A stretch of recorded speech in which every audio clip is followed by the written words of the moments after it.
Expert Deborah Fillman says that the American school system is broken and we can do much better.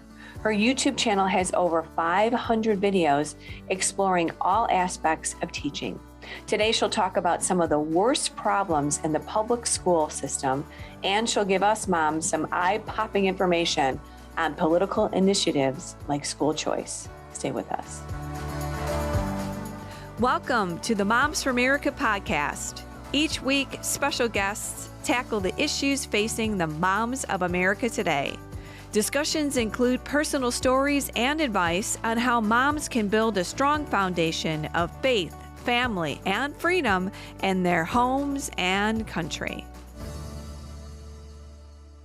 Hi, moms. I'm Debbie Carolitis, your host, and this is the Moms for America podcast. Welcome. This is a show inspiring, encouraging, and educating moms in their journey through motherhood. We want to invite you right on the top of the show to like and subscribe to our podcast. Also, we always ask that you please share this podcast with your mama friends in your circle, because we believe that today, just like the other days, are some very, very informative podcasts. Also, if you have an idea or a topic for our podcast, would you please email me at podcast@momsforamerica.net. Again, email me at podcast@momsforamerica.net. I also want to invite all of the moms listening to please join our movement here at Moms for America. It's moms like us all across the country uniting together to fight for our faith, our family, freedom, and the Constitution. So please check us all out at momsforamerica.us. We have all of our information on our website, and it is absolutely amazing. I think we will be a great resource for you. And again, there's Moms for America groups forming all across the country. So please, please join us. All right, today, Deborah Fillman is my guest. Deborah has a master's degree in education. Now, she began her journey as a teacher 30 years ago. But she left the profession after a few years because she was seeing the start of knowledge-based education disintegrating for a more political and activist agenda. And this was decades ago, so you can imagine what the difference is now today. Deborah is the creator and the founder of the YouTube channel called The Reason We Learn. That's called The Reason We Learn, which has a massive archive of videos that are discussing a plethora of issues surrounding public education. Welcome, Deborah, to the Moms for America podcast. We're so glad to have you. Thank you for having me. I appreciate it. All right. Well, before we jump into this interesting interview, I can't wait to talk with you about all these subjects and your YouTube channel and all this fun stuff that you have. Quickly, can you tell us, so you are a mama of how many, and who's in your little tribe over there? I have 3 girls. I have one in college who's almost 19, and I have a 16-year-old and a 14-year-old. So you're keeping busy. All girls. All girls. Mm-hmm. God bless you. Teenagers too, right? That's right. Oh, that's great.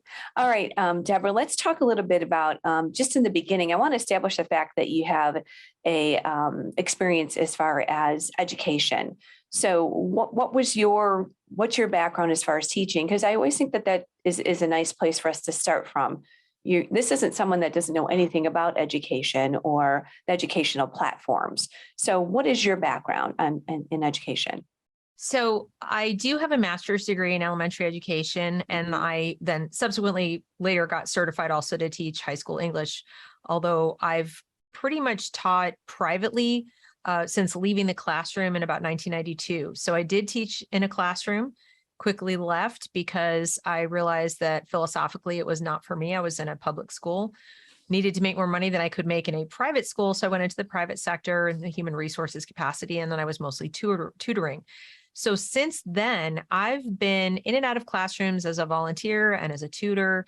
And of course, as a mom, I homeschooled. My kids attended public school briefly and also a charter school. So I've had all the sides of it, you could say. Right. I would say you're pretty well versed in this from, like you said, all the different aspects. I do want to mention something, though. When you started teaching, there was a comment that that teaching was a political act. I think this is kind of something I'd like to use as a springboard into our conversation, because that's really not what teaching is supposed to be. It's not supposed to be a political act. That's what I thought, but I went to University of Pennsylvania Graduate School of Education for my master's, and in our social studies course, the one I thought I would be taking to learn how to teach social studies, or history is what I thought we would call it, but it was suddenly called social studies. The professor said teaching is a political act. And when I asked about it, because I was shocked, I didn't understand. I thought we were supposed to be neutral. He said that our goal as teachers was to liberate our students from the oppression of societal norms and to pursue social justice. And the reason I bring this up is that this was in 1989, 1990. That was the year I was in grad school. So it that's was a long time then, ago. Yes. right? It was then, but now it's just so robust. I mean, it is at every corner now, That's correct. liberating and like the oppressed and all this stuff. Yeah. Just crazy. So you saw it coming, obviously. I did. It was, I was young. So when I heard that, I thought, well, maybe it's this professor, maybe it's this graduate school. I'd grown up in liberal enclaves, in the Northeast my whole life. My college was pretty liberal. And so I guess I thought that's how they are in college, or that's how they are in grad school. When I get out in the world and I'm in the classroom, that's real world. It'll be different. And it wasn't. But it's not, right. So now I do want to mention the fact that you decided to homeschool. Also another interesting point, because you saw what was there, because you knew the curriculum, because you knew what the agenda was. Just talk about that homeschooling situation that you decided to do with your kids. Yeah. And it's important to note, I decided that before I was even dating anyone that I would end up marrying. So, this is before I had kids. I saw how they were teaching reading all by itself before I knew about the political stuff that would come into the classroom. Just on the basis of how they were teaching reading, I thought to myself, no way, because I was an avid reader as a child. Okay, not even politically driven, not even politically driven initially. This wasn't SEL, this wasn't critical race, this wasn't social emotional learning or sex ed. This was just literally on the basics of education. Right. Because I went into teaching initially because I didn't have a good public school experience. I was fortunate enough to go to private school for high school. But I remember thinking when I got out of college, I said, you know what? I had such a bad elementary school and middle school experience. I want to make it better for other kids. I don't want them to be bored in school. I want them to be an avid reader like I was. I was lucky in my early years. I went to Montessori school for nursery school and the first couple of years of elementary. And I loved to read. And I saw so many kids in school in my classes who hated to read. And they also were struggling in other areas. So I said, I can do better than this. So my goal of homeschooling was driven initially by the academics. Yeah. I didn't like how we were being told to teach the kids. And I said, I could do better than that. Not because I was a teacher, but because I was a reader. Right. Even moms today could do better. You don't need the teaching degree. They were teaching us wrong. And two, I guess when we look at this, we see that the academics have been failing. So the children just are not as educated as much. And then they come in with the social agenda. So as we look back, we then can see where we are now. And really, we're quite frightened for the future. So let's talk about your YouTube channel. What an impressive collection you have. It's called The Reason We Learn. I guess I just want to get into this. Why did you decide to start this YouTube channel? What was your goal? And what are you hoping that it achieves? Well, I started the channel primarily to educate parents because I realized looking around at the landscape, everything that was going on and during COVID and how upset people were, that there were a lot of people raising alarm, like this is happening, that is happening, but nobody to really translate for parents what it means and how it manifests in the classroom. So, you can hear a lot of words thrown around in terms, but the average parent might not realize how that's going to impact their child, how it's going to impact them academically, socially, emotionally. Right. I mean, to throw those terms together, but they're real. And I thought I could act as a go-between who'd be relatable. I am a parent. I've been there. So I've had kids, homeschooled, public school, charter schooled. So I had seen the landscape. I understood the vocabulary, and I could maybe translate things in the reason we learn, help them understand not just that there's a reason we go to school or there's a reason we teach our children, but also that you have to learn to think. You have to learn reason. So it's kind of a play on words so that parents would understand that going to school is not just about acquiring a bunch of skills or facts or career, pathways or whatever, but it's about becoming a person and growing up and being self-sufficient and personally responsible and having character. And those are the things that I would like to believe we as parents want to give our children. Right. I wanted to raise awareness that that's not what school is giving them. Yeah, exactly. Now we have over 500 videos. Is that correct on your YouTube site? That's correct. Yes. A lot of followers, a lot of information. Again, this is going to be a great resource for our moms because you cover a plethora of information and topics. And so let's talk a little bit about the channel. What's on the channel and where are you focusing on certain areas, topics, issues? Let us know what's on there. Well, I have created playlists, and there is one in particular that I created that I think is sort of the must watch list for parents, where I put in groupings of videos and interviews that I thought covered the current topics parents really need to understand well. So either I had a guest to explain it very well, or I thought that I produced some content that explained something and that would be a good place for people to start to winnow it. It's still got quite a few videos, but it's not 500. So it kind of narrows it down. Then I have other playlists that cover, for example, critical race theory or specifically, SEL. I cover just indoctrination in general. And that way parents can go in and look for the specific thing they want to learn about. There are interviews with experts in various areas, teachers, philosophers, writers, journalists, people from different walks of life, to give parents an understanding of how these ideas are hurting their kids. I even have some interviews with psychologists, so they can understand why we need to pay attention to this. Not just this is bad, but here is exactly why it's a problem. I get a lot of questions from parents saying, but it sounds good. Social emotional learning sounds good. Why is it a problem? So I go through and I try to translate that. Yeah, you break it down. In that first grouping, what are some of the highlights that you think every parent needs to know about? I know we can't go into it at great length. Sure. We have the videos there for that. But what would be some of the things that you think parents have got to know that are on your top list? There are 2 videos that don't cover specifics that are going on in schools, but I would start with these because it helps ground you to receive the rest of the information. There is one that says the one question all parents should ask. And it basically asks parents to ask themselves why they had children. That sounds very simple as a question, but if you watch the video, I go through and explain what I mean and why it matters. I would start there.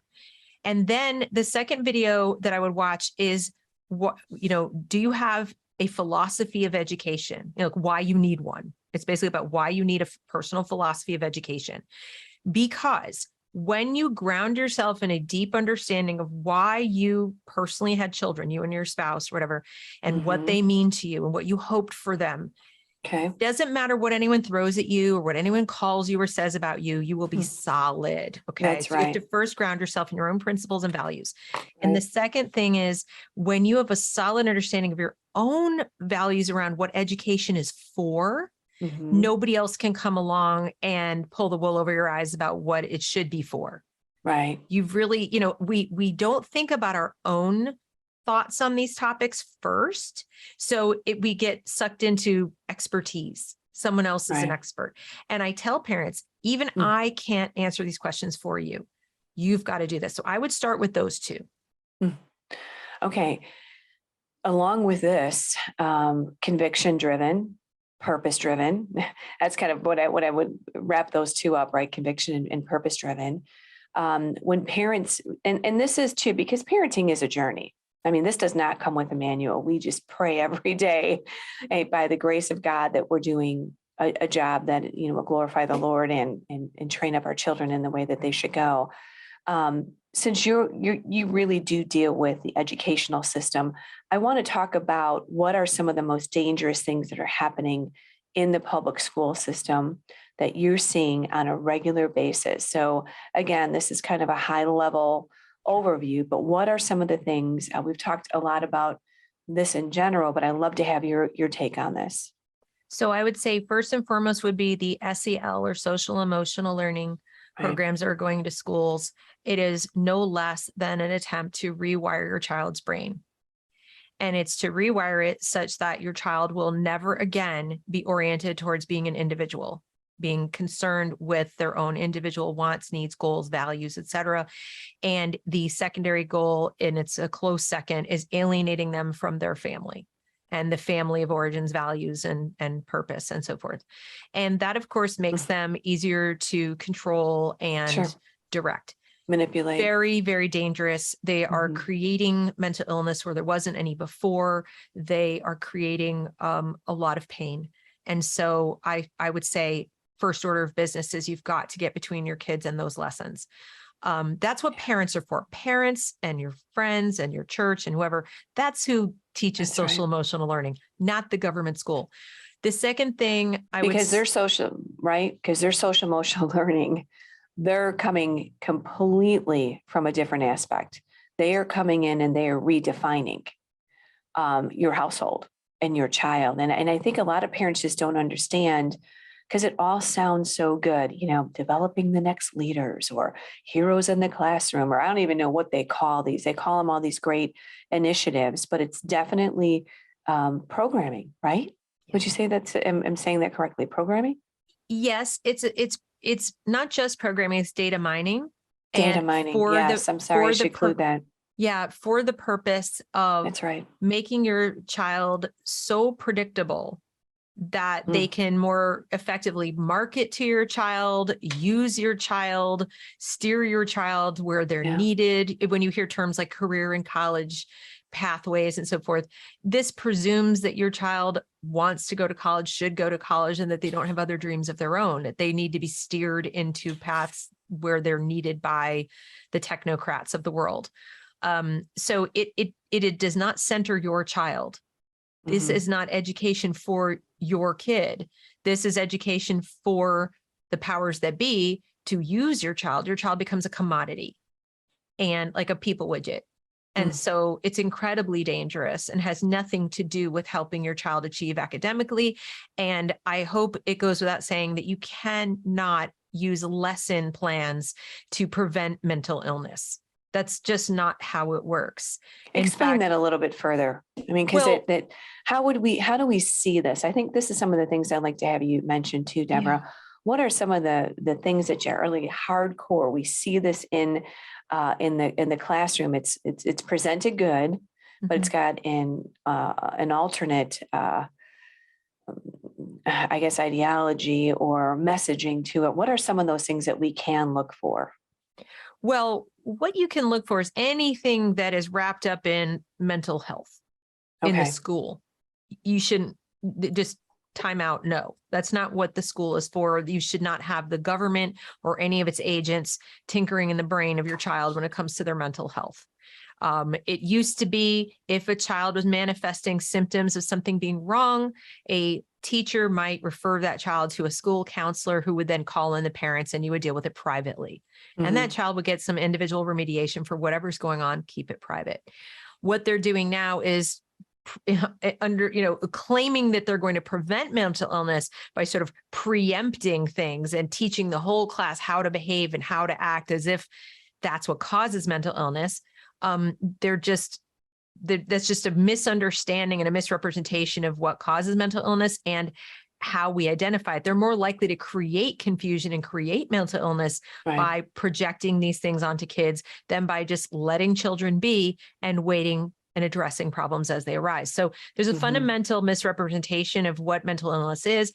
And we've gone from wanting to destigmatize it to the point of projecting its causes like onto children.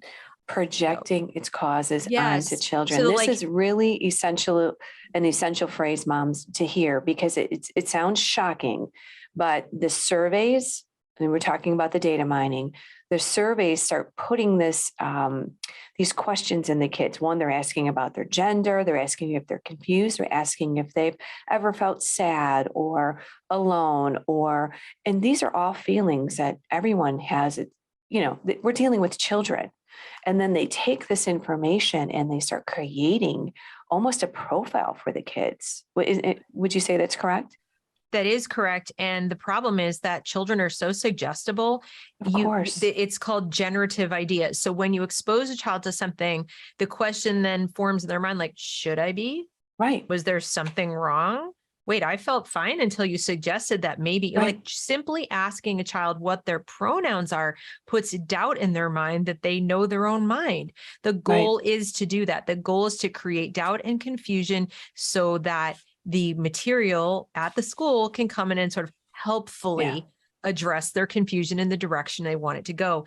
Yeah. And confusion is something that cults use. It's something that anybody trying, the Soviets used it. Trying to get people feeling ill at ease makes them easier to manipulate. Right. So we know that if you have strong bonds with your family, if you have solid attachment to your parents, especially when you're a young child, this is where self-esteem comes from. This is where a sense of confidence comes from.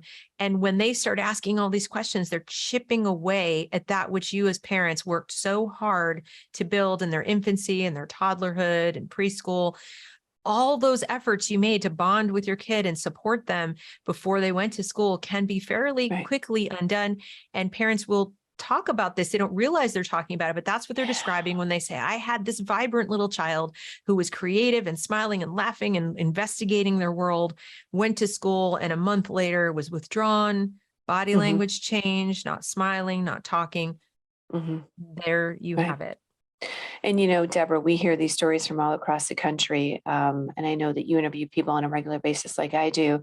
But I mean, we've had parents where their daughter went to an after school class for 2 hours and came out and said that now that she was trans, or I just think about even these surveys where they're asking children to check boxes. I feel like, wow, when you start checking boxes, exactly what you're talking about, you're checking something in your heart. Now you're making a decision that you're confused or questioning when you never were confused or questioning until this question came up to question what you're questioning. And it's like the author of confusion. It's like the devil coming in and just making these kids, their minds just become unable to clearly think. So it is extremely confusing. And gender is another issue that we're seeing all across the country. And I'm guessing that is right in with mental health. It's probably all packaged together. So it kind of goes underneath that. And I'd like to talk about the fact too, why are they pushing comprehensive sex ed at such young ages? I want you to address this as an expert who's talking with people across the country, kindergarten, preschool through 5th grade. Why are we pushing sexualized terms and in pornographic material on children? Why are they doing this? Well, there's a long history of this kind of thing in Marxism and Marxist revolution. So when you desensitize children to things that are actually adult, you do two things. One, you come between the child and their family. We've long known that the family is the bulwark against totalitarianism. Every totalitarian who's ever risen up to power has tried to break up the family first and foremost. Stalin, Hitler, they've all done it because your family is your gut check. Your family they're the people you feel like will be there for you no matter what. So if you can put a wedge, and what's the easiest way to put a wedge is with any kind of discussion of sex. It puts children on a similar plane with adults. There aren't taboos anymore. So the number of things that parents can sort of to speak about with authority or protect their children's innocence, how they do that. There's this parent-child relationship where the child sees you as the go-to person for protection, but also advice, and they're your disciple, right? Well, when they're sexualized, that gets eaten away.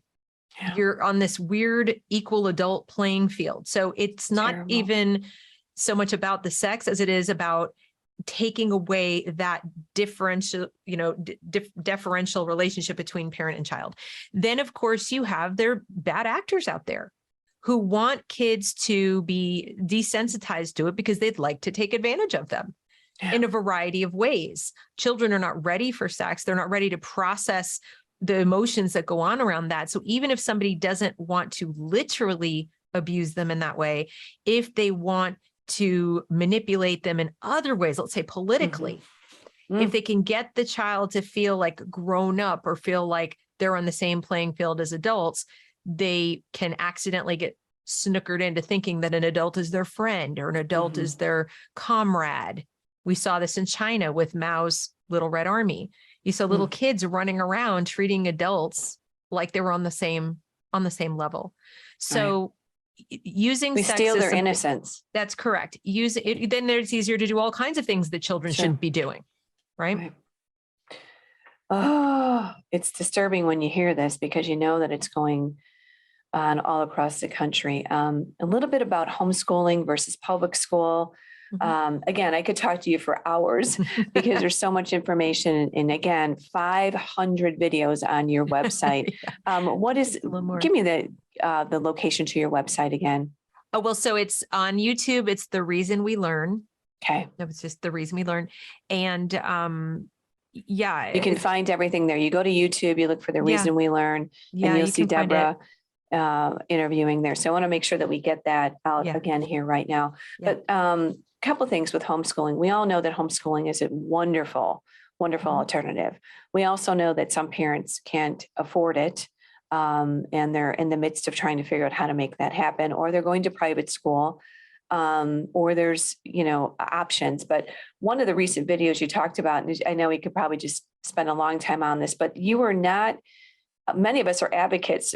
So we think of the voucher system. So then you could take your money and go to whatever school you want.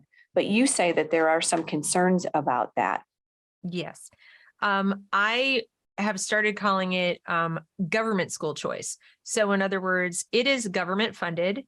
And it is not dollar for dollar what you put into it. There's for a lot of people, it's going to be a subsidy, which will mean that it's going to feel a little like golden handcuffs. If you decide at some point you don't like the strings that might be attached to it, you don't like the school that your child was in, or you want to go to a different one and the government won't let you go to that one using the same money.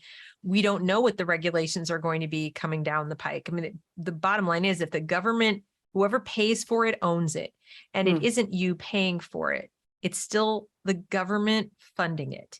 So I really think it's important for parents to remember that. So I'm concerned about regulations on not just the families who take the money, but also the providers who accept the money. There's always strings attached is basically where you're going, is that no matter what, we saw this with the not-for-profit with the churches, right? This was really, many feel it's a downfall for the church because as soon as you take that not-for-profit money, or status, I should say, then all of a sudden they can control your messaging and what you can talk about, not talk about, take it away and all this craziness. So your point is, what are the strings attached to the vouchers? And that's a very good point. I don't want to see that the outlets we currently have, private schools, homeschooling, pods, micro schools, I don't want to see them further corrupted by an expansion of government reach. And I think that's something that's not getting talked about quite enough. I also think we need to remember that money isn't access. We saw this with Obamacare. Just because you suddenly have the money to pay for something doesn't mean it will actually be available, doesn't mean the price won't go up, doesn't mean it will be appropriate for your child or even any better. So you just might wake up someday finding out that you've just lost any voice that you had, because at least the public schools, bad as they are, you can vote. You can vote for school board, you can vote for politicians to affect that. But with private schools, you sign a contract. And if the terms of the contract state that you have to abide by everything in the handbook, whether you like it or not, and you can't complain, and if you do, they can kick you out and keep your money, which has happened to people, then you're stuck. Wow. Then you're stuck. It could be in the middle of the year and the government's not going to give you another voucher, are they? Right. So we don't know yet. Yeah. Good Mm-hmm. point. Very interesting.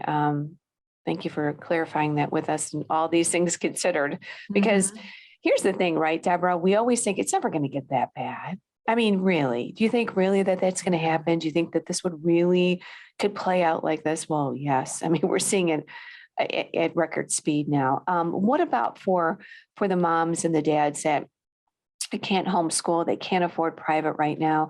I'd like you to give some advice to our moms too, because some of our moms are really in a tough place right now. They are in public education. So words of advice for them, words for our moms that maybe are just sometimes terrified. You're sending them there for 8 hours a day or 6 hours a day, I They're guess. raising your children.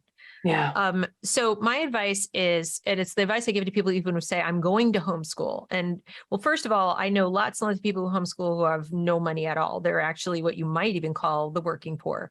So it is not an expensive endeavor. The biggest thing that people struggle with is the child care component. In other words, if they physically cannot be in the home or they physically Right. cannot be Because they're present. working. So Mhm. right. So it's not the expense of curriculum or whatever. It's the expense of not being working. So I tell all people the same thing. Your first task, if you want to find a better education for your child, is build community. If you attend a church, if you live in a neighborhood, if you even live in a city and you know of 2 or 3 other people who are dissatisfied with the school, join forces, go have coffee, sit and discuss with them what their feelings are, and find out what your work schedules are. Find out what are you doing in the summer. See if you can adapt the thing you do in the summer to the thing all year. You have a childcare problem, not an education problem. The education, solving what your children will learn, is the easy part. That's actually the easiest part. The hard part is building that community, finding a small core group of families that you can work with to share the burden of the day-to-day supervision and care for the children. See if there's real estate at a church in a basement that's not getting used, or a conference room. There are so many ways that you could do this, but you do have to first build community. And remember, one of the things that government school does, or that government in general does, is it atomizes us. It kind of pushes us apart from each other. And you could actually be giving your child the greatest gift you could ever give them just by sort of forcing yourself to come back together with your neighbors, or make new friends, or go out there and try to solve this problem. Your children will see you doing it.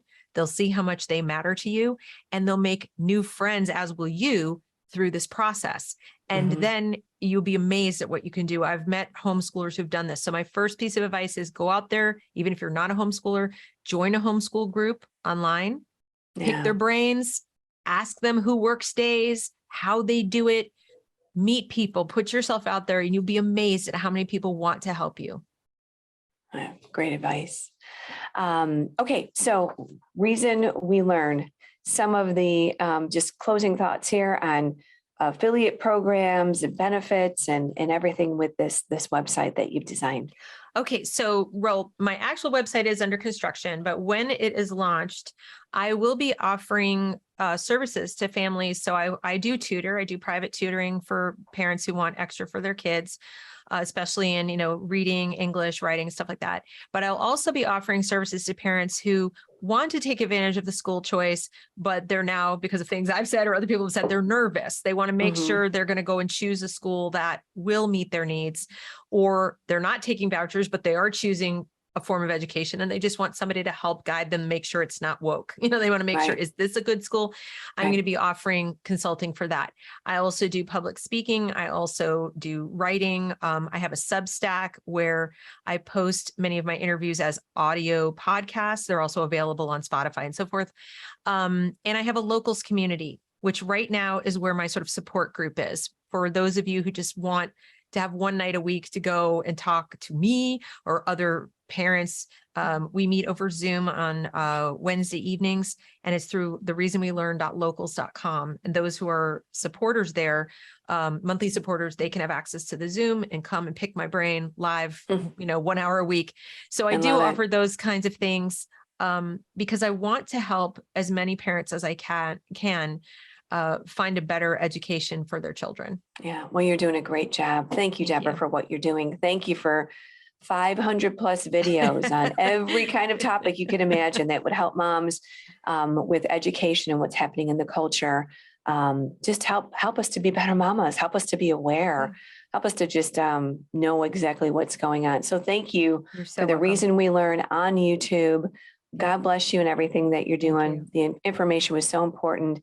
And again, I encourage all of our moms listening to check out and subscribe to Deborah's YouTube channel, The Reason We Learn. Great information, and then the videos will benefit every mom listening here today. So thank you. Yeah, thank you. You're very welcome. We're glad to have you. Again, I would like to encourage every mom listening to check out and subscribe to Deborah's YouTube channel, The Reason We Learn. What great information she shared here today, and truly 500 plus videos on her channel. will really help you navigate and get educated on topics that are happening in your school and in the culture today with our children. So thank you, Deborah.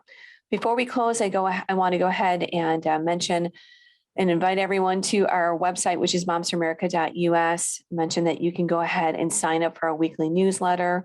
This is very important because this is how we connect with you and share all of our information on a weekly basis, and how we connect with other moms all across the country and initiatives and programs that we're doing. Every week we say the same thing: because moms, you are so special. You are so important. Liberty begins at home, and that moms, you are truly the heartbeat of America and the heartbeat of your home. That's why this movement is so important. It's so powerful. It's moms like us all across the country uniting to save our country and to protect our children. Again, please like and subscribe. Share this with our mama friends. Next week, we'll have another inspiring, informative discussion for moms, with moms just like you. So please join us again next week. And every week, like I always say, let's keep changing our world one home at a time. Stop by our website, check us out. Cottage meetings, Restoring Patriotism, all of our initiatives are on our website, momsforamerica.us. Thanks so much, and I'll see you next week.